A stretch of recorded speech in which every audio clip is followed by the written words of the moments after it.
The wind howled like a wounded animal, tearing across the endless white that swallowed the settlement whole. Snow hissed against the rough-hewn walls of cabins, biting through wool and skin alike. Out in the open, a small figure trudged forward, half lost in the swirling flurries. Anna Mae's boots sank deep with every step. Her thin arms wrapped tight around a bundle pressed to her chest. Her breath came in sharp, visible bursts. Somewhere in the distance, a door slammed, and a voice called out, muffled by the storm. She didn't answer. She just kept moving, her mind locked on the weight she carried, and the memory of her mother's voice whispering about doing right, no matter the cost. It was the winter of 1852, the third in a row that seemed determined never to end. The earth itself had frozen beneath their feet, and the creek was a solid ribbon of ice. Not 2 years earlier, smallpox had swept through these lands, taking half the settlement and leaving graves too shallow to mark properly.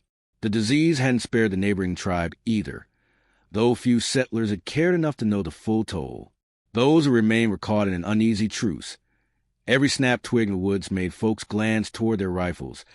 Every unaccounted-for chicken stirred whispers of raiding parties. Hunger chewed at the edges of civility. It was a time when trust was rarer than sugar, and compassion felt like a luxury few could afford.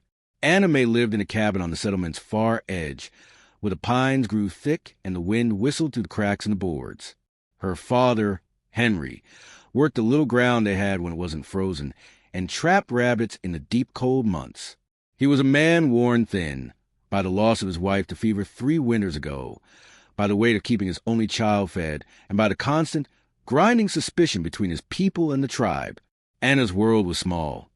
The cabin, the woodpile, the frozen fields, and the single-room schoolhouse she trudged when snow allowed. Her only treasure was a quilt her mother had made before she died, patches of old dresses and flour sacks stitched together with uneven but loving hands. That quilt was warmth, safety, and memory all in one, and she guarded it fiercely, keeping it folded neatly at the foot of her bed when she wasn't wrapped in it on the coldest nights. That morning, Henry had sent her to fetch kindling from the woods. The snow was deep but the air clear, and she liked the quiet crunch of her boots and the way her breath hung in the air. She was halfway to the woodpile when she heard it, a faint, broken sound, almost swallowed by the wind. She froze, heart-thudding, and turned her head toward the frozen creek. It came again, thin and desperate. Curiosity pushed her forward, crunch by crunch, until she reached the water's edge. At first she saw nothing but the jagged shapes of ice and drifted snow. Then she spotted it, a bundle wedged between 2 rocks, shivering and whimpering. She knelt, brushing away frost with her mittened hands, and her breath caught. It was a baby, tiny, cheeks raw and chapped, eyes half closed from exhaustion. The child's skin was darker than hers, hair black and damp against its forehead. The swaddling was little more than ragged cloth, stiff with ice. Anna's mind raced. She had never seen an Indian baby this close, though she'd heard the grown-ups speak of them, sometimes in pity, more often in anger. She looked over her shoulder. The empty woods pressing close around her. Whoever had left the baby here hadn't gone far. Her first thought was to run home and tell her father. Her second thought was his face. How it would harden, how his jaw would tighten. The settlement blamed the tribe for every missing hen, every broken fence. A child in their cabin might mean trouble. She hesitated, torn between fear and the memory of her mother's gentle hands tending to the sick. The baby whimpered again, a weak, reedy sound that went straight to her chest. The wind cut through her coat, and she realized the cold would finish the little one before she could even argue her case. Her fingers went to the buttons of her coat almost without thinking. She slipped the straps of her satchel off her shoulder and pulled the quilt free from inside. She brought it along for the walk, wrapping it around herself when the cold was too sharp. Now she unfolded it, the colors dulled but still rich against the snow. She wrapped the infant in its soft, worn folds, tucking the edges in snugly to keep out the wind. The baby stirred, letting out a tiny sigh, and pressed its cheek against the fabric. Anna cradled it close, feeling the fragile weight against her chest. The wind picked up again, whipping her hair into her eyes. She adjusted her grip on the bundle and started back toward the cabin, boots breaking through the crusted snow. Somewhere in her chest, Something shifted, a quiet certainty that no matter what came next, she couldn't regret what she'd just done. The quilt was gone from her bed now, but it found a better purpose. And maybe, just maybe, that was what her mother would have wanted. Anna kept the shadows on her way back, had tearing across the endless white that the bundle hidden beneath her coat. Snow hissed against the chimney rose like a dark finger to the snow, biting through wool and skin alike. Smoke curling out in the open, thin strands. A small figure she scanned the frozen path ahead, half lost in the swirling Two neighbors trudged past. Anna Mae's boots sank deep with every step, and she turned her body slightly, thin arms wrapped tight around a bundle scarf until they were gone. Her breath every step felt heavier, visible bursts, as though the baby's small somewhere in the distance of unseen a door slammed when she reached the cabin. Called out, muffled by the storm. Inside quickly. She didn't answer. The door shut before she just kept moving.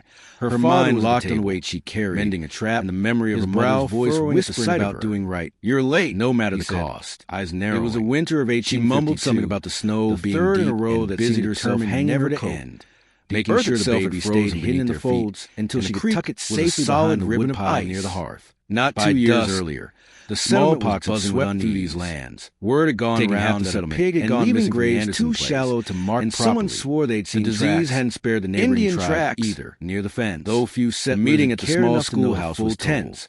Those who remained with rifles slung over their shoulders.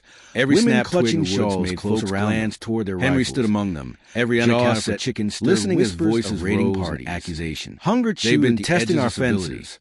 It was a time when trust was rarer than sugar, with livestock, and compassion felt like a luxury few could afford. Others muttered about Anna Mae lived in a cabin on the settlement's far edge, the kind that left pines grew thick and the wind. Anna sat on the backs of the boards. The baby sleeping in a basket at her feet under a blanket. Worked the little ground they had. She kept her eyes down. And the trap rabbit chest tight cold months. The way the men spoke. He was a man worn no room for mercy by the loss of his wife. Blame 3 winters sharp and certain. By the way the meeting broke, only child her father gave her a constant look, grinding as if searching for something in her expression. Anna's world was small. That night, the cabin, the wind had died down, fields, and the single leaving a heavy stillness over the trudged when snow allowed. Anna lay awake on her only treasure was a quilt her mother had made before she died. Faint crackle of fire lulling her patches of old dresses and flour sacks stitched together with soft crunch of snow outside. Loving hands.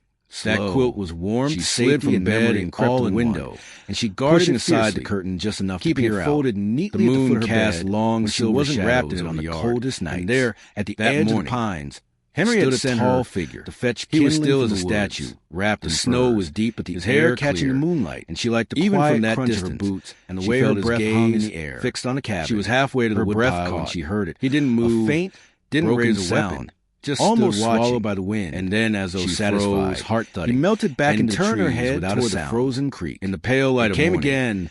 Anna found something half buried Curiosity in the snow, pushed her just forward. Beyond the woodpile. Crunch by crunch, a small bundle wrapped until she reached the water's edge. She crouched and at first she saw nothing inside but the jagged strips of ice and drifted snow. A pouch of dried berries. Then she spotted in a sprig of something green and fragrant between 2 rocks. She didn't need to taste Shivering it to know it was medicine. She knelt toward the tree, brushing away frost. And there he was again, a shape between the trunks. It was a baby. When their eyes met, cheeks raw and chapped, once, eyes half closed, then turned and vanished into the child's skin was darker. She didn't tell her father. Hair black and damp against his forehead. That speaking his swaddling was loud more than ragged cloth. Whatever fragile stiff with ice had just been tied. Anna's mind raced. 2 days later, she had never seen an Indian baby bruised over, and the air turned sharp. The grown-up speak of snow. Sometimes in pity, the storm hit awful in anger. White walls she looked over her shoulder that stung the skin raw. The empty woods pressing climbed around her to patch a gap. Whoever had left the baby here hadn't gone far. But a slick patch sent him crashing down home.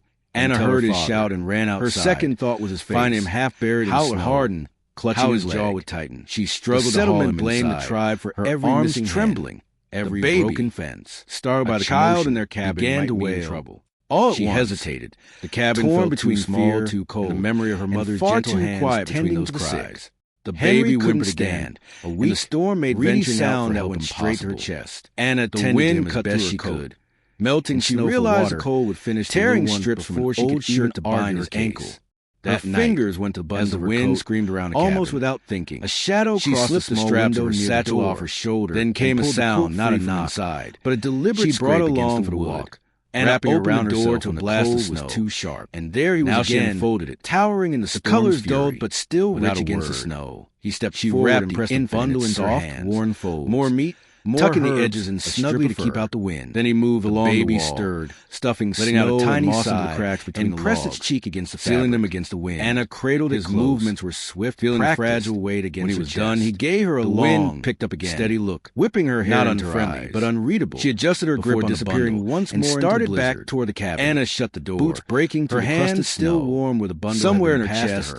Something fire crackled louder now. A quiet certainty that no matter what came next, she didn't know his name or why he was helping them. But she knew it was gone from her bed, in a quiet place where fear and gratitude mixed, that the woods were not empty, just maybe somewhere out there. That was what her mother would have eyes were watching, and for now at least, they were watching over her. The schoolhouse windows glowed dimly against the gray evening, the air inside thick with the smell of wet wool and with smoke. Men gathered close, voices low but sharp, their rifles stacked near the wall. Anna lingered near the doorway, clutching her mittens, the baby hidden beneath her shawl. Through the murmur, she caught the words that made her stomach knot. Teach them a lesson. Take back what's ours. Strike before they come again. Someone swore they'd seen fresh tracks near the pasture. Another claimed a calf was missing. The decision came quick. A small party would set out before dawn to find the camp. No one said what would happen when they did. Anna didn't need them to. The tightness in their jaws told her everything. Back home, the fire burned low. Her father already asleep, his legs still stiff from the fall. The baby's breathing was soft against her chest as she paced the floor. She saw again the women in her mind, the unseen ones the baby must belong to, waiting, perhaps hoping for a miracle that hadn't yet come. If the men reached them unawares, there would be no mercy. The thought pressed on her like the cold outside. There was only one way to warn them, but it meant crossing the frozen river at night, in bitter wind, alone. She pulled her coat tight, tucking the baby deep inside, and slipped out into the dark. The moon lit the snow in silver blue, the air sharp in her lungs. She was halfway to the tree line when she heard it, boots crunching behind her, faster than her own. She turned to see two settlers from the meeting, their shapes looming in the pale light. One called out, demanding to know where she was going. She ran, her breath tearing her throat, the baby stirring against her chest. Shouts followed, then the pounding of pursuit. Branches whipped her face as she plunged into the woods. The men closed in, their boots loud, when suddenly a dark figure dropped from the trees ahead, tall, broad-shouldered, bow in hand. The settlers skidded to a stop. No words passed, but the air between them was tight with unspoken threat.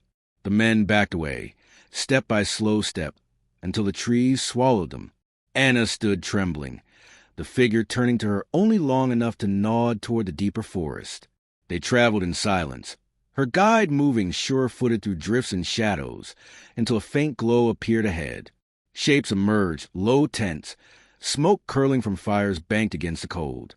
At her approach, women rose in the shadows, their faces tense until they saw what she carried.